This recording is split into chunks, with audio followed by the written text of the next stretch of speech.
नमस्कार बंधुगण, जय जगन्नाथ। पण आपण माने भी चाहते कि निज घरे सुख शांति और देवी देवता कृपा सब बेले आपण उपरे रहू। आज आमे एही विषय रे पांचटी सहज उपाय जहा घर को स्वर्ग भली पवित्र करि परिबो ताहा विषय रे जानिबा। तबे आसंतु एही वीडियोटी को स्टार्ट करी।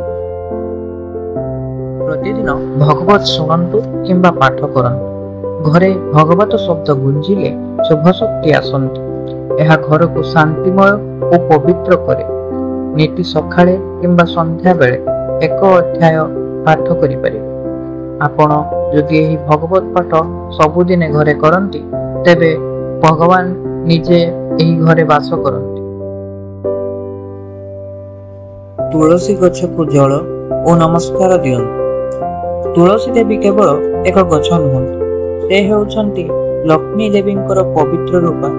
नित्य सकाळे तांको श्रद्धा सहित जल देले और दीप जलाइले घरे देवी दया और आशीर्वाद अवश्य अस्तित्व हो नहीं थाए। जेउ घरे तुलसी गछ अछि तांको प्रतिदिन पूजा करा जाए। सेठी अंधकार दुख और अशांति प्रवेश करि पारे ना। यह घर को देवलोक भली शुभ और शांतिमय करे। घर को सफा और गंधमय रखंतु। जेउ घर नित्य सफा और शुभ गंधरे प्रवासित थाए सेठी देवता निजे वास करंती। धूली धूसर और असुंगित जेउठी थाए सेठी ना केवल अशुभ शक्ति आसी थाए बरं घरर शांति मध्य नष्ट हुए। प्रतिदिन घर को निर्मल जल रे पखाळिबा, उठी गुठी कणा को सफा करिबा और धूप दीप किंबा गंध लगाई घर को शुभमन भाव रे भरी देबा यह घर भितर अंधकार को विदाय दे दिव्य आलोक आनी थाए। एभली पवित्र वातावरण गृह लक्ष्मी को आकर्षण करे।